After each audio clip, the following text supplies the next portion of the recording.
Para ouvirmos a leitura do Santo Evangelho, nós costumamos ficar em pé, quem puder. Também é a leitura para a nossa mensagem. Evangelho de João, capítulo 10, os versículos 22 até o versículo 30. Era inverno e em Jerusalém estavam comemorando a festa da dedicação.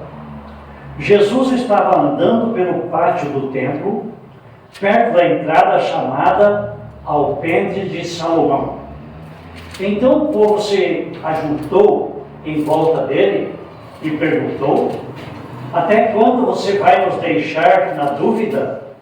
Diga com franqueza, você é ou não é o Messias?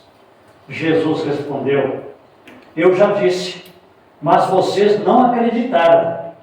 As obras que eu faço, pelo poder do nome de meu Pai, falam a favor de mim. Mas vocês não creem, porque não são minhas ovelhas.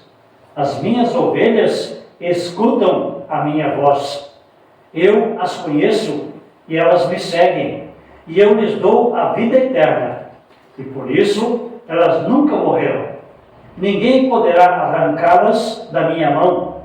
O poder que o Pai me deu é maior do que tudo, e ninguém pode arrancá-las da mão dele. Eu e o Pai somos um. É que a leitura. Que Deus abençoe o nosso meditar, nos iluminando com o Espírito Santo. Amém. Amém. Pode ser mais.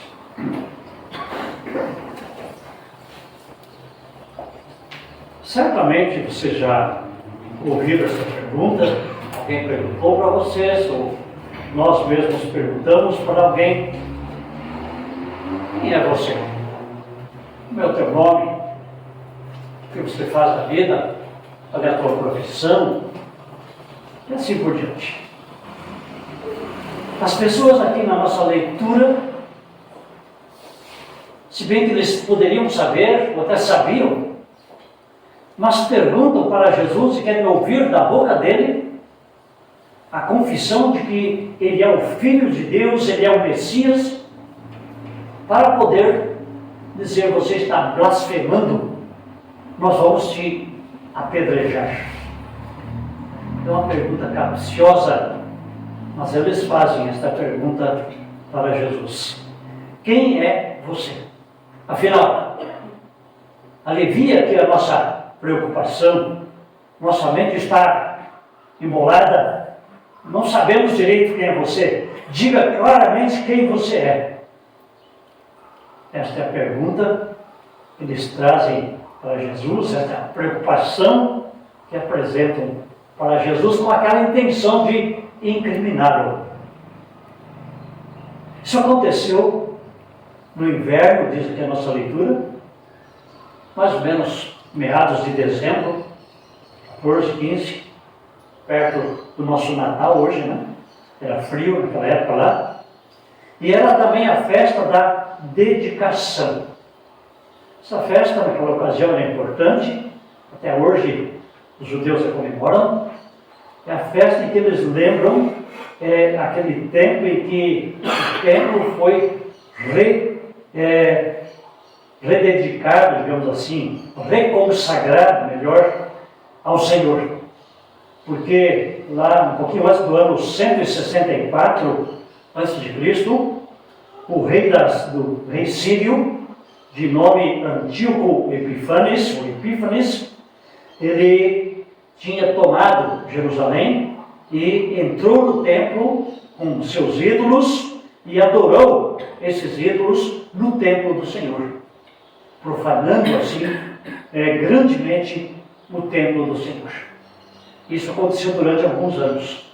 Depois que finalmente, novamente, os judeus retomaram o templo, na pessoa de Judas Macabeus, isso no ano de 164, então, antes de Cristo, houve uma purificação do templo e começaram a cultuar Deus de Abraão novamente no templo, claro que era dos judeus.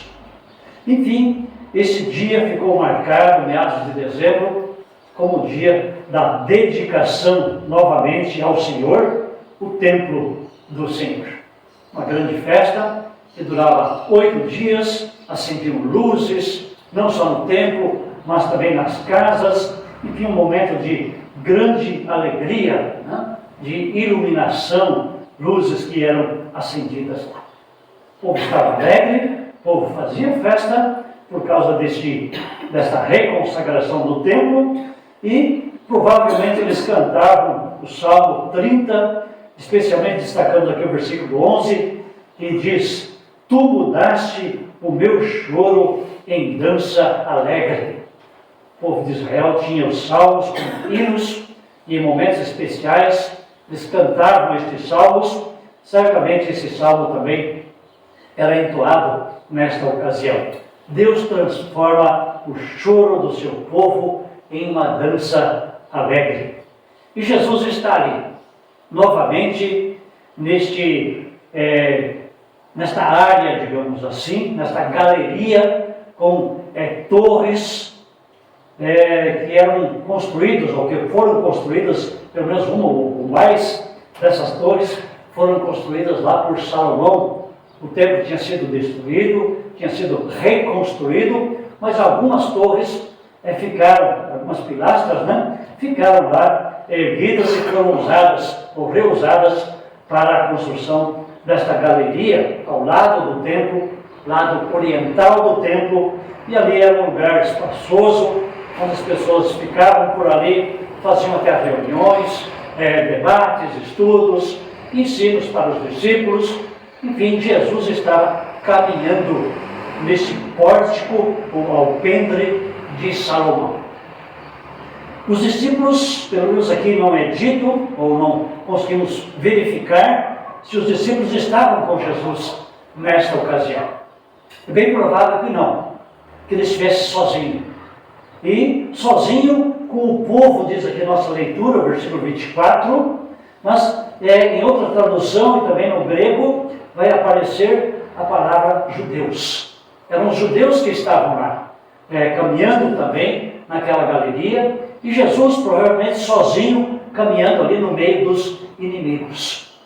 Daquelas pessoas que faziam de tudo para encontrar nele, ou nas suas palavras, um motivo para condená-lo, para prendê-lo, apedrejá-lo, matá-lo. Como mais tarde, de fato, fizeram isso. Então Jesus está ali, no meio dos seus inimigos, sendo questionado, e esperavam sair da boca de Jesus uma palavra que o incriminasse. Jesus vai dizer, respondendo à pergunta: você é o Messias ou não? Aliás, a palavra Messias, no conceito judeu da época, era que o Messias deveria estabelecer aqui no mundo um reino, né, onde os judeus seriam um povo que seria poderoso e iria dominar o mundo inteiro, enfim. E Jesus vai dizer: olha, eu estou dizendo para vocês, ou melhor, eu já disse para vocês quem eu sou. Não só com palavras, mas também com atitudes, o que talvez é mais importante do que palavras, no caso para os judeus que não aceitavam algo pela fé ou pela ação do Espírito Santo, queriam ver, queriam compreender. Então, para aquele povo judeu, era importante os sinais, era importante os milagres que Jesus tinha feito. Então Jesus diz: olha, eu já disse quem eu sou. Aquilo que eu faço, fala em meu favor. Aquilo que eu faço pelo poder do nome do meu Pai, falam em favor de mim. Mas vocês não acreditam. Vocês não querem acreditar. E mais, vocês não acreditam porque não são as minhas ovelhas. As ovelhas do Senhor Jesus, o seu rebanho, tocado e iluminado pelo Espírito Santo, ouve a voz do bom pastor. Compreende ou aceita pela fé esta missão, esta tarefa, tudo aquilo que o bom pastor fez, faz e ainda irá fazer. assim somos nós, a igreja. Cremos pelo poder do Espírito Santo, não por entendermos ou por concordarmos que Deus faz exatamente aquilo que eu quero, ou seja, Deus tem que fazer o que eu quero, daí eu aceito, caso contrário não. Não é assim. Deus é soberano e Ele faz o que Ele quer, e o que Ele quer é a salvação de toda a humanidade. Ele quer o bem de todos nós e da sua igreja também aqui neste mundo. Por isso Ele é nosso bom pastor, que cuida dos santos aqui também, enquanto neste mundo, dizendo, por exemplo, lá no Salmo 23:1, né? O Senhor é o meu pastor e nada me faltará. Ele nos dá tudo o que é preciso, o que é necessário para vivermos aqui neste mundo como luz do mundo, vivermos na fé, crescendo na fé e podendo transmitir de alguma forma esta fé para muitas outras pessoas também. Vocês não acreditam ou não acreditaram, diz Jesus para os judeus, mas aquilo que eu faço demonstra, né, quem eu sou. Demonstra que eu sou o Filho de Deus. Aliás, olhando um pouquinho antes, também aqui no Evangelho de João, nós vamos ver um testemunho que o João Batista deu a respeito de Jesus. Os judeus sabiam disso. Lá em João 5, versículo 33, diz: o testemunho de João é verdadeiro. Ou seja, João tinha dito, olhando para Jesus, que ele é o Cordeiro de Deus que tira o pecado do mundo. Jesus é aquele que viria depois dele e ele prepara o caminho, né, para Jesus chegar. Então o testemunho que João deu é verdadeiro, diz Jesus. Mas há um outro testemunho maior ainda, João 5,36, que Jesus também relata neste capítulo 5 aqui de João, dizendo: eu tenho um testemunho ainda mais forte. São as coisas que eu faço, elas provam que o Pai me enviou.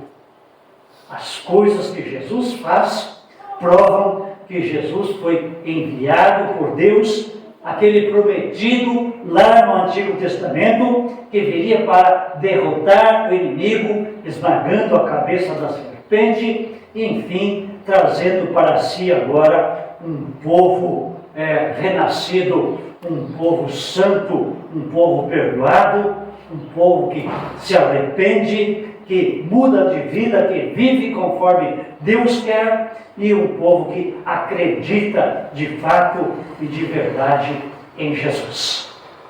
E por que nós podemos acreditar? Nós acreditamos porque o Espírito Santo foi enviado pelo próprio Senhor Jesus, que nos mantém na fé, ou cria em nós a fé pela palavra e os sacramentos, nos mantém e faz com que cresçamos nesta fé. E Jesus, assim como falou e pôde afirmar para os judeus que ele já tinha dito quem ele era, esse mesmo Jesus continua dizendo para nós hoje quem ele é. Ele diz aqui na nossa leitura que as suas ovelhas ouvem a sua voz. Se nós ouvimos, é porque alguém está falando. E nós ouvimos, diz Jesus, a minha voz, a voz de Jesus. Como é que nós ouvimos a voz de Jesus hoje? Vocês sabem, através da palavra, anunciada, pregada, clara e puramente.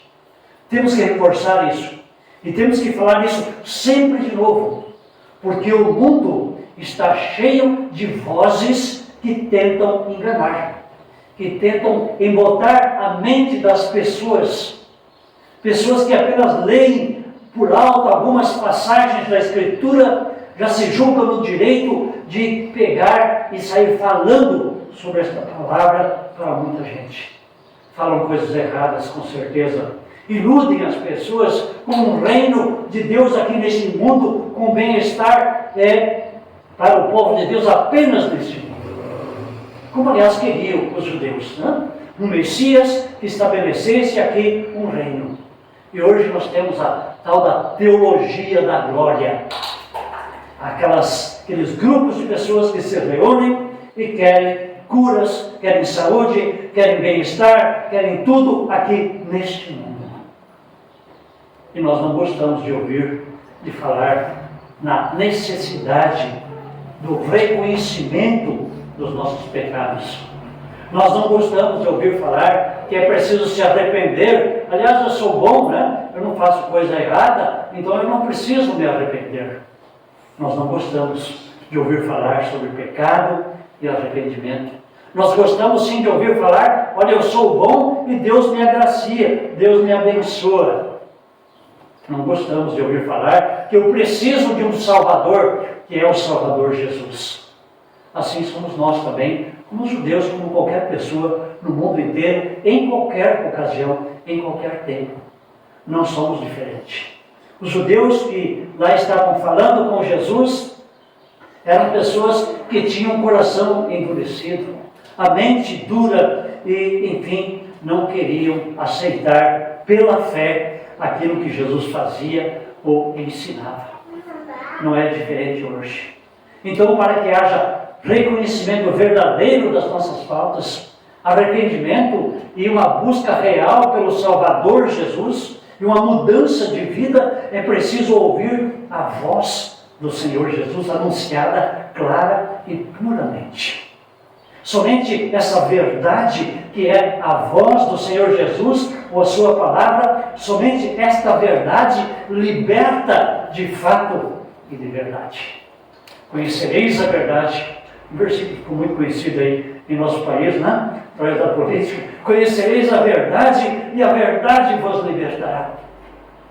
Verdade, para nós cristãos, não é qualquer verdade por aí no mundo, mas é a verdade na palavra. Por isso, nós queremos, podemos e precisamos ouvir a palavra do Senhor Jesus. E nós, o seu povo, o seu rebanho, ouvimos esta palavra e reconhecemos que ela é verdadeira. Ou seja, temos condições de perceber quando alguém está falando a verdade ou quando alguém está faltando com a verdade. Aí tem aquele conhecimento básico e muito importante que nós aprendemos ainda na adolescência ou quando crianças, lá no catecismo menor. Lá estão as principais doutrinas da Escritura Sagrada e nós, a partir dali, percebemos a importância dos mandamentos do Senhor, das palavras do credo apostólico, sobre a Santa Ceia, a oração, a confissão de pecados e o batismo.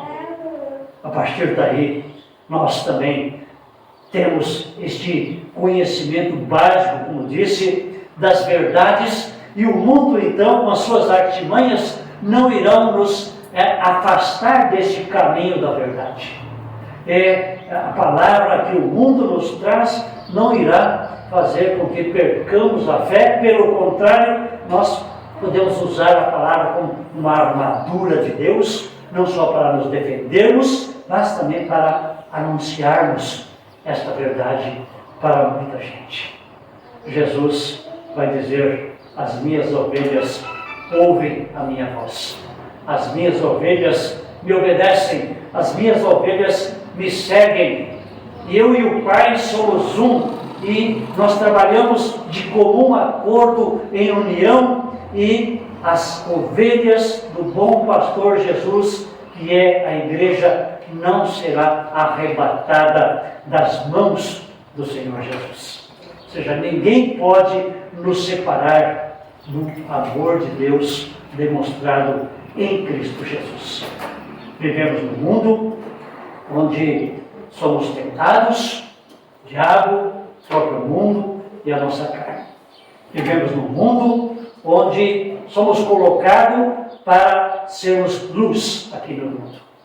Lembramos aí as palavras que falei antes sobre a explicação desta festa da dedicação, onde usavam luzes, né, para demonstrar alegria e que estavam vendo o caminho certo. Também nós temos em Cristo a grande luz. o bom pastor que dá a vida pelas suas ovelhas, o bom pastor que é o pastor do povo santo dele mesmo, a Santa Igreja Cristã. Somos iluminados e, tendo a luz que é Cristo, nós também somos luz aqui neste mundo. Ao invés de sermos atacados pelo mundo e derrotados por ele, nós contra-atacamos com a palavra e, sendo luz, nós também somos usados para que outros possam ter este conhecimento do Senhor Jesus. Que possam responder como nós cristãos respondemos: Jesus Cristo é o meu Senhor, Jesus Cristo é o meu Salvador, e com Ele estou seguro, e com Ele estou indo para a vida eterna. Esta é a nossa fé, esta é a nossa pregação, esta é a nossa alegria e a nossa paz. Amém. Amém.